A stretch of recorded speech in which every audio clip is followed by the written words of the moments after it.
사람은 무엇으로 사는가? 대문호 톨스토이의 작품이 있습니다. 그 작품을 보면 인간에게 세 가지 질문을 하고 그 질문에 대해서 본인이 또 답변을 합니다. 인간의 속에는 과연 무엇이 있을까? 그리고 인간은 무엇을 모르고 살아가는 것일까? 또 인간은 무엇을 위해 사는가? 이 세 가지를 질문하고 거기에 답변을 합니다. 소설의 내용은 이렇습니다. 미하엘이라는 천사가 하나님의 명을 어기고 이 지상으로 쫓김을 받습니다. 근데 어느 추운 겨울날 벌거벗은 몸으로 쫓겨나게 됩니다. 그런데 그 길을 마침 지나던 구두 수송공이 그를 불쌍히 여기서 집으로 데리고 와서 아내와 정성껏 간호합니다. 그때 이 미카엘이 처음으로 느끼게 된 인간의 모습이 뭐냐면 인간 속에는 하나님이 있다라는 거예요. 인간 속에는 인간이 부정하든 인정하든 하나님의 모습이 있다. 세월이 흘러서 미카엘도 역시 구두 수송공이 됩니다. 근데 어느 날 이 미카엘을 찾아와서 어떤 부자가 내 구두를 만들어 주시오. 1년 동안 신을 좋은 구두를 맞추고 기분 좋게 가다가 마차 안에서 심장마비로 죽습니다. 그 모습을 보면서 미카엘은 이렇게 얘기합니다. 인간은 자기의 죽을 날을 모르는구나. 한치 앞을 모르는 것이 인생이라는 것을 깨닫게 됩니다. 얼마 후 미카엘은 이 만삭한 여인이 쌍둥이를 낳다가 죽는 모습을 봅니다. 근데 그 쌍둥이 아이들이 불쌍해서 어떤 여인이 거둬들입니다. 그래서 양쪽 젖을 한쪽 젖은 아들을 물리고 한쪽은 쌍둥이를 물려서 키웁니다. 그런데 이 아들은 시름시름 앓다가 죽고 이 쌍둥이는 무럭무럭 자라는 거예요. 그 모습을 보면서 미카엘이 인간의 모습을 깨닫습니다. 인간은 사랑으로 사는구나. 이렇게 깨닫습니다. 결국 인간은 인간됨의 가치가 사랑을 받고 있느냐. 인간은 사랑을 받아야 진정한 인간된 가치를 살아갈 수 있다는 것을 발견하게 됩니다. 그 인간의 모습을 오늘 본문의 1절, 2절은 이렇게 표현합니다. 이것은 아담의 계보를 적은 책이니라. 하나님이 사람을 창조하실 때 하나님의 모양대로 지으시되 남자와 여자를 창조하셨고 그들이 창조되던 날에 하나님이 그들에게 복을 주시고 그들의 이름을 사람이라 하였더라. 타락하기 전에 인간의 첫 번째 모습은 뭐냐면 하나님의 모양대로 지어졌다라는 거예요. 여러분, 동물은 그냥 생명체입니다. 그러나 인간은 동물과 다릅니다. 인간은 하나님의 모양대로 하나님의 형상대로 지음받았다라는 것입니다. 하나님의 형상대로 지음받았다는 것은 인간 속에는 하나님의 영이 있다라는 거예요. 하나님의 영이 있기 때문에 하나님을 생각하고 하나님을 느끼고 하나님을 공유할 수 있는 존재다. 또 하나는 하나님이 그들에게 복을 주셨다라는 거예요. 여러분, 인간은 모두가 다 하나님 앞에 복된 존재들입니다. 어떤 모습으로 태어났든 우리 인간은 다 하나님의 복된 가치를 가지고 살아갈 수 있는 존재라는 거예요. 그런데 이 세상에 죄가 들어오면서 하나님의 이 가진 형상이 깨지게 됩니다. 깨지면서 인간이 깨닫게 된 사실이 뭐냐면 인간이 내가 인간인지 동물인지를 느끼지 못하는, 분간하지 못하는 존재가 되었다는 거예요. 그래서 로마서 5장 12절에 보면 한 사람으로 말미암아 죄가 세상에 들어오고 죄로 말미암아 사망이 들어왔나니 이와 같이 모든 사람이 죄를 지었으므로 사망이 모든 사람에게 이르렀느니라. 여러분, 죄 때문에 인간의 마음속에 미움이 찾아오고 질병이 찾아오고 이 전쟁이 찾아오고 죽음이 찾아오게 되었다는 겁니다. 그래서 인간은 아담 이후에 모든 사람은 언젠가는 죽음의 자리에 섭니다. 그래서 사람은 그 죽음을 두려워하죠. 두려워하기 때문에 죽음을 생각하고 싶지 않습니다. 그래서 죽음에 대한 아무런 준비를 하지 않고 인간은 이 세상을 살아갑니다. 저도 죽음에 대한 얘기는 장례식 때나 하지 평소에는 하지 않습니다. 왜냐하면 성도들이 그런 설교를 좋아하지 않아요. 듣고 싶지 않습니다. 내가 천년 만년은 안 살아도 지금 잘 살고 있는데 왜 죽음 얘기를 하느냐. 하지만 이 죽음의 문제는 인간의 본연의 문제라는 것이죠. 그래서 전도서 7장 2절에 보면 초상집에 가는 것이 잔치집에 가는 것보다 나으니 모든 사람의 끝이 이와 같이 됩니다. 사람은 죽음을 잊어버리고 살지만 죽음은 사람을 결코 잊지 않는다는 겁니다. 여러분, 현대 영화의 최고의 감독 중에 하나인 스웨덴의 잉그마르 베르히만이라는 감독이 있습니다. 그 감독이 1957년에 만든 작품 제7의 봉인이라는 영화가 있습니다. 이 영화는 죽음을 다룬 영화입니다. 때는 14세기 중엽입니다. 십자군 전쟁을 나갔다가 10여 년의 세월이 흘러서 자기 고향으로 돌아온 한 기사의 얘기입니다. 기사가 돌아왔는데 어느 날 죽음의 사신이 찾아오면서 얘기가 시작이 됩니다. 그리고 둘은 대화를 하죠. 나는 죽음이라 하오. 아, 죽음이시군요. 당신이 나를 따라다니고 있다는 것을 나는 살면서 느꼈습니다. 그러면 이제 떠날 준비가 되었는가? 아니요. 저는 지금 떠날 준비가 안 됐습니다. 사신이 얘기합니다. 누구나 그렇게 말하지. 그때 이 기사가 이런 제안을 해요. 승부가 가려지기 전까지는 절대로 나를 데려가지 않겠다는 조건으로 나하고 체스를 둡시다. 그래서 이 사신과 기사 사이에 죽음을 건, 목숨을 건 체스 경기가 시작이 돼요. 자기 인생을 걸고 체스 경기를 하는 겁니다. 지면은 죽는 거예요. 그 체스를 두면서 기사는 자신의 인생을 돌이켜 봅니다. 영화는 그런 내용이에요. 그래서 신은 존재하는지, 인생은 뭔지, 죽음이 뭔지 체스를 두면서 계속 생각하는 거예요. 근데 이 기사는 기어코 그 답을 얻지 못합니다. 그리고 영화 마지막에 죽음의 사신이 체크메이트. 그리고 영화가 끝이 납니다. 여러분, 인간은 다 죽어요. 인간은 이 세상을 살면서 천년 만년 살 것 같아도 다 죽습니다. 그래서 인간은 죽기 때문에 인간은 자신의 인간의 의미를 되새겨 봅니다. 만약에 영원히 산다면 인간의 의미, 가치를 따질 필요도 없겠죠. 그런데 오늘 본문의 5장으로 돌아오면 이런 말씀이 나옵니다. 아담은 130세에 자기의 모양과 자기의 형상과 같은 아들을 낳아 이름을 셋이라 하였고, 아담은 셋을 낳은 후 800년을 지내며 자녀들을 낳았으며 그는 930세를 살고 죽었더라. 여러분, 이 5장을 보면 계속 공통되는 단어가 하나가 나오는데 죽었더라, 죽었더라, 죽었더라. 왜 이 귀중한 성경책 속에 죽었다는 단어를 계속 반복할까? 저는 이 본문을 묵상하면서 그런 생각을 참 많이 했습니다. 이 말씀에 주는 요지는 이걸 겁니다. 아무리 오래 살아도 인간의 결론은 죽음이다라는 걸 가르쳐주고 싶지 않았을까? 히브리서 2장 15절에 보면 또 죽기를 무서워하므로 한평생 매여 종노릇하는 모든 자들을 놓아주려 하심이니, 인간은 죽기를 무서워해서 평생을 죽음의 공포에 두려워하면서 산다는 겁니다. 그런데 오늘 말씀은요, 이런 인간은 모두가 죽게 된다는 사실을 가르쳐주기 위해서 이 본문을 적은 건 아니에요. 여러분, 여기에는 한 가지 소망이 있다는 거예요. 죽음이 끝이 아니라 인간에게는 죽음 이후에 더 큰 소망이 있다는 것을 보여주는 얘기가 에녹의 얘기입니다. 에녹은 이 세상에서 죽음을 경험하지 않고 하나님 나라에 간 사람이에요. 그 모습을 통해서 죽음을 넘어선 생명의 삶을 사는 비밀이 뭘까? 그것을 가르쳐주기 위해서 오늘 창세기 5장이 적힌 것입니다.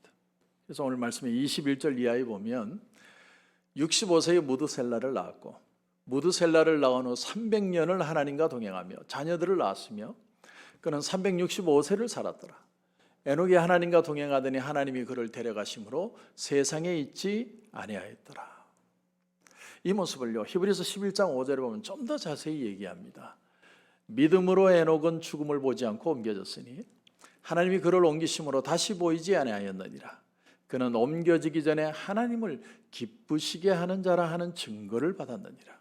다시 말하면 에녹은 믿음으로 하나님을 기쁘시게 했고, 그것이 죽지 않고 하늘나라를 갈 수 있었던 근거가 되었다, 이런 말입니다.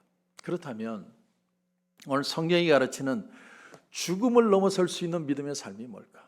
저는 우리 에녹을 통해서 이 죽음을 넘어선 진정한 삶의 의미, 진정한 생명의 가치를 저는 좀 발견했으면 좋겠습니다. 오늘 22절에 보니까 이런 말씀이 나옵니다. 무두셀라를 낳은 후 300년을 하나님과 동행하며. 오늘 첫 번째로 생각할 것은 에녹의 삶은 하나님과 동행한 삶이었다는 거예요. 여러분, 하나님과 동행하는 삶이 믿음의 삶입니다. 동행한다는 단어의 뜻은 걷는다, 시작한다, 출발한다, 준비한다, 여러 가지 뜻이 있습니다. 그렇다면 하나님과 동행한다는 말의 의미는 뭘까요?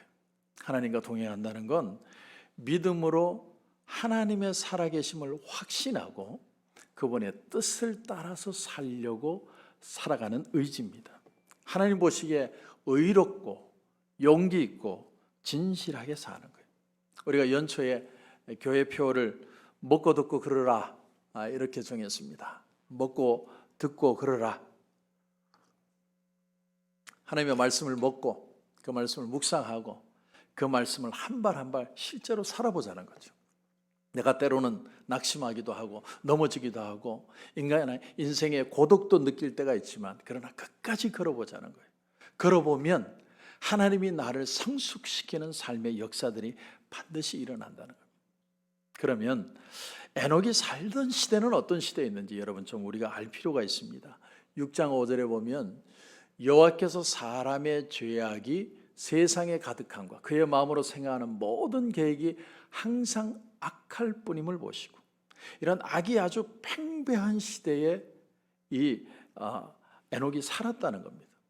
우리는 자주 내가 이렇게 신앙대로 살지 못하는 이유가 세상이 너무나 악하기 때문이다, 세상 탓을 할 때가 많습니다. 주변에 탓을 하면서 내가 주변의 환경만 좋았다면 나는 신앙생활을 잘했을 겁니다 라고 얘기합니다. 하지만 에녹은 그 악한 세상 속에 살면서 이 세상을 떠나 속세를 떠나 수도원으로 들어간 게 아니고 아이를 낳고 그 속에 살면서 비즈니스 하면서 모든 세상 속의 삶을 살면서도 하나님과 동행했다라는 거예요. 여러분, 이방인이라는 책을 지은 까미의 작품을 보면 이 까미가 이런 말을 했습니다. 고독과 집단은 제대로 구분하기 힘들 만큼 닮아 있다. 여러분, 굉장히 홀로 있는데도 고독하지 않은 사람이 있고요, 많은 군중 속에 있으면서도 고독을 느끼는 사람들이 있다라는 거예요. 그러니까 이 고독이라는 건 인간의 본연의 문제라는 겁니다. 사람이 왜 고독을 두려워할까요? 고독 자체를 두려워하기보다는 고독 주변에 동반되는 것들 때문에 두려워하지 않느냐 생각합니다. 사람이 왜 죽음을 두려워할까요? 죽음 자체가 두려운 게 아니라 죽음 주변의 여러 가지 현상들, 죽음으로 초래되는 슬픔, 괴로움, 절망, 이런 것들에 대해서 사람들이 두려움을 갖는다는 거예요. 이진희 목사님의 가나안에 거하다라는 책이 있습니다. 그 책에 보면 이런 말을 합니다. 이스라엘 백성들의 광야 40년의 삶은 은혜로 살았던 삶이고 그 후에 가나안 땅에서의 삶은 축복으로 살았던 시간이다. 은혜와 축복을 나누고 있습니다. 여러분, 은혜와 축복은 다르다는 거예요. 은혜는 하나님이 주시는 거예요. 축복은 이 세상에서 내가 얻는 것입니다. 축복은 노력하는 겁니다. 은혜는 하늘로부터 오는 것입니다. 하지만 축복은 땅에서 얻는 것입니다. 하늘에서 내린 만나는 은혜였습니다. 하지만 아래에서 여러 가지 오국백가를 얻는 건 축복입니다. 축복받으면 성공하고 출세하고 부귀영화를 누립니다. 그런데 은혜를 받으면 사랑과 행복과 기쁨이 넘칩니다. 감사와 평안이 넘칩니다. 광야를 지날 때 이스라엘 백성들은 하나님의 은혜가 없이는 하루도 살지 못했습니다. 이스라엘 백성들은 매일 아침에 일어나면 만나를 먹고 그리고 구름 기둥과 불 기둥의 인도함을 받고 하나님의 은혜로 바위에서 생수가 터져나와야 물을 마실 수 있었고 하나님의 은혜로 신발이 부르지 않고 신발이 떨어지지 않고 발이 부르지 않고 옷이 헤이지 않는 그런 삶을 살았습니다. 다시 말해서 은혜라는 건 우리 인간 본연의 문제라는 사실이에요. 내가 죽느냐 사느냐, 내 존재의 의미를 아느냐 모르느냐, 그 모든 가치는 하나님의 은혜를 통해서만 알 수 있다라는 사실이에요. 다만 은혜로 살면 좀 불편합니다. 왜냐하면 하나님의 때를 기다려야 되고 하나님의 음성이 들릴 때까지 참아야 되고 또 그 고독의 시간을 내가 견뎌내야 됩니다. 이것이 동행이라는 거예요.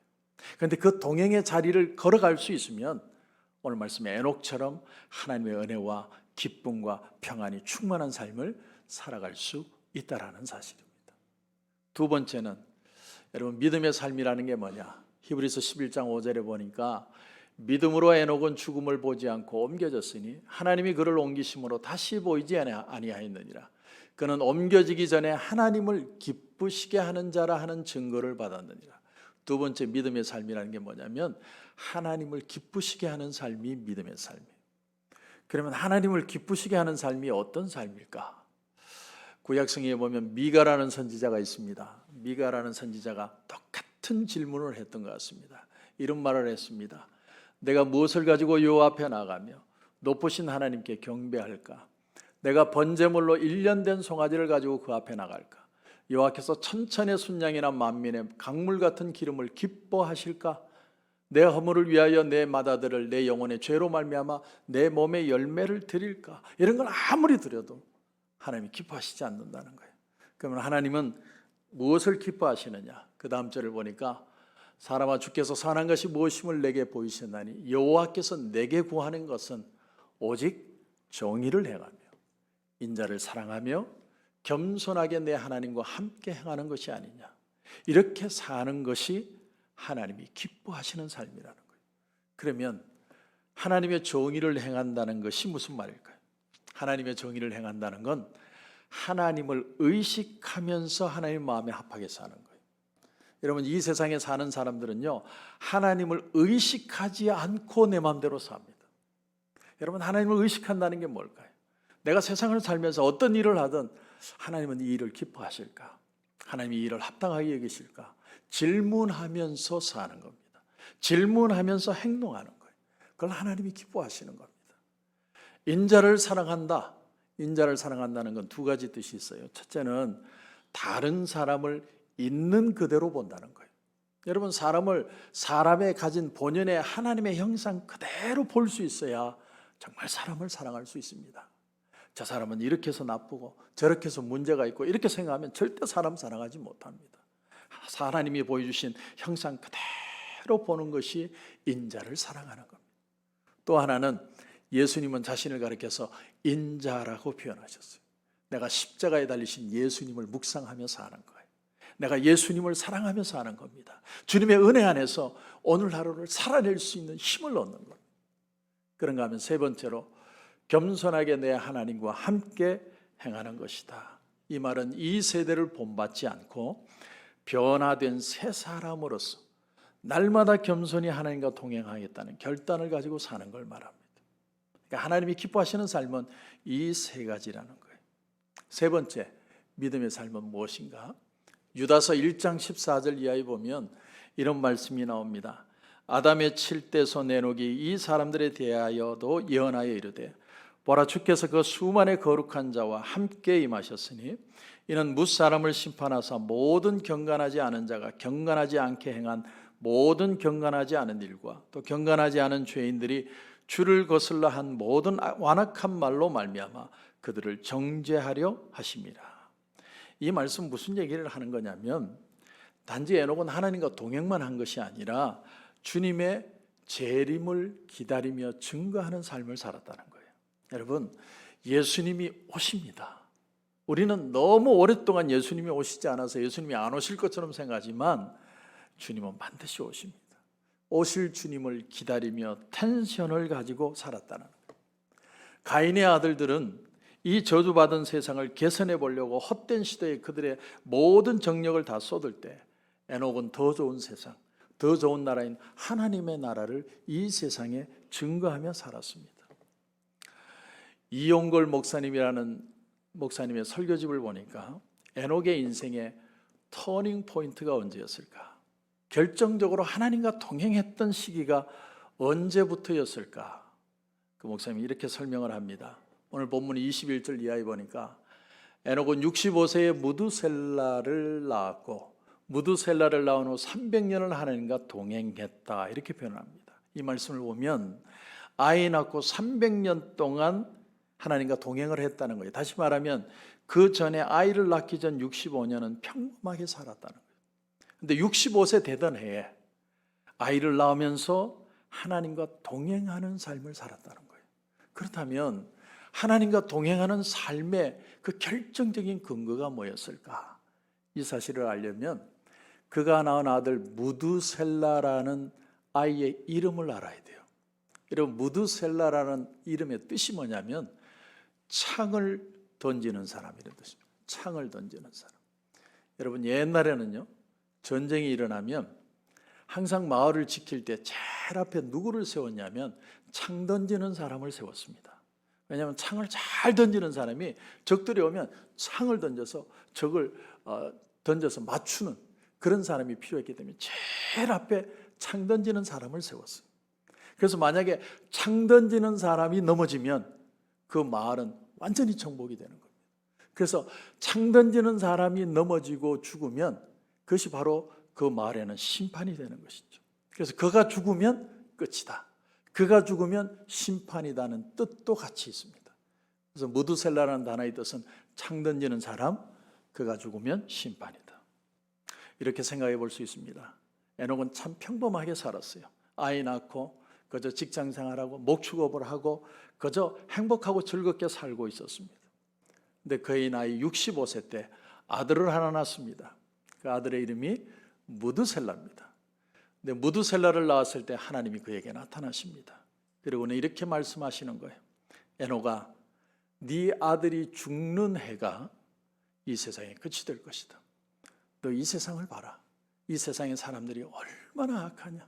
생각하는 거, 행동하는 거 모든 것이 다 악하지 않느냐. 내가 물로 이 세상을 심판할 거다. 그런데 너에게 그 심판이 가까웠다는 사인을 하나 보여줄 건데 그 사인이 뭐냐면 너의 아들 무두셀라가 죽으면 심판이 올 것이다. 이 계시를 받은 에녹은 그날부터 누구만 봤겠습니까? 무두셀라만 보죠. 무두셀라가 죽으면 이 세상에는 심판이 오는 거예요. 그러니까 날마다 에녹은 그 텐션을 가지고 사는 겁니다. 그래서 유다서 1장 15절에 보면 이는 무사람을 심판하사 모든 경건하지 않은 자가 경건하지 않게 행한 모든 경건하지 않은 일과 또 경건하지 않은 죄인들이 주를 거슬러 보면은 경건하지 않다는 말이 4번이나 나옵니다.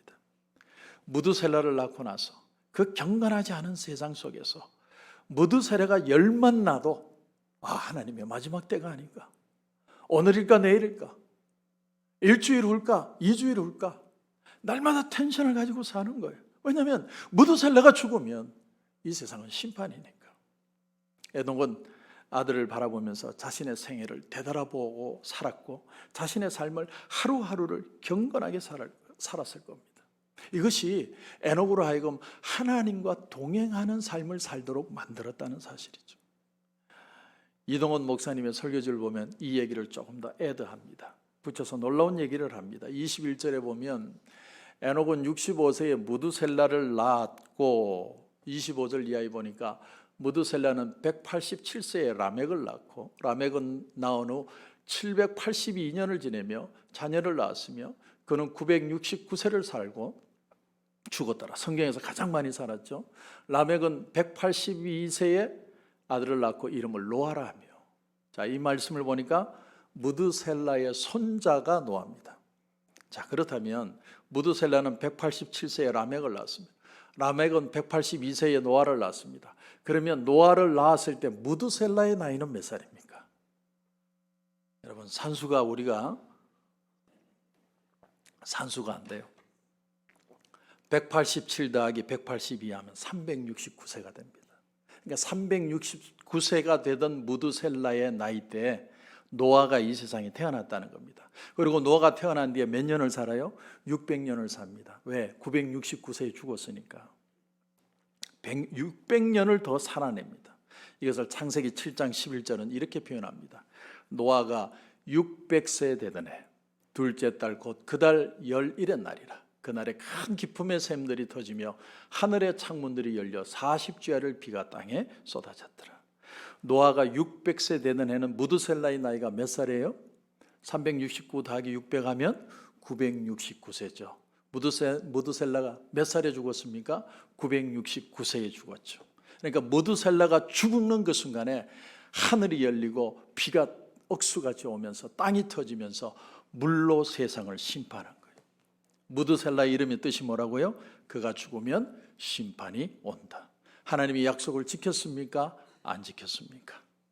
이동훈 목사님은 이 본문을 묵상하다가 굉장히 충격을 받았다고 표현해요. 여러분, 한 사람 무드셀라의 인생을 600년을 연장시키며까지 기다리시는 하나님, 600년을 기다리셨어요. 하물며 저와 여러분을 지금도 기다리고 계십니다. 하나님은 회개하고 돌아오길 기다리세요. 그러나 심판의 날은 반드시 있다는 사실. 에녹의 아들 무드셀라의 존재는 하나님의 기다리심과 연민과 사랑을 표현합니다. 그러므로 에녹이 자기 아들 무드셀라를 볼 때마다 마지막을 있음을 알고 마지막을 준비하고 마지막에 텐션을 가지고 하루하루를 살았다는 거예요. 막 떨면서 산 게 아니라 마르틴 루터의 말처럼 내일 지구가 종말할지라도 나는 한 그루의 사과나무를 심겼다. 성실과 최선으로 하루하루를 살아갔다는 거예요. 여러분, 탈무드에 보면 이런 말이 나옵니다. 오래 사는 것보다 더 중요한 것은 잘 사는 것이고 잘 사는 것보다 더 중요한 것은 남길 것이 있는 인생을 사는 것이다. 인생의 마지막 평가는요, 그 사람이 뭘 남겼느냐 하는 거예요. 여러분, 이 세상의 에녹은 믿음 하나를 남겨놓고 떠났습니다. 여러분, 그 믿음이란 첫째로 하나님과 동행하는 것입니다. 여러분, 조금 불편해도 하나님의 말씀을 기다리고 하나님의 말씀을 붙들고 하나님의 말씀을 따라서 살 줄 알아야 됩니다. 두 번째는 하나님을 기쁘시게 하는 삶을 살았습니다. 날마다 하나님을 의식하면서 있는 그대로 사람을 보고 사랑하고 십자가의 보혈로 날마다 새롭게 된 삶을 살았습니다. 그리고 마지막이 있음을 알고 신앙의 텐션을 가지고 에녹은 살았습니다. 그 믿음 때문에 그는 죽지 않고 하나님 품으로 가게 되었습니다. 저와 여러분도 이 세상을 살며 하나님과 동행하고 하나님을 기쁘시게 하고 신앙의 텐션을 가지고 승리하시는 저와 여러분이 되시길 주님의 이름으로 축원합니다. 기도드립니다.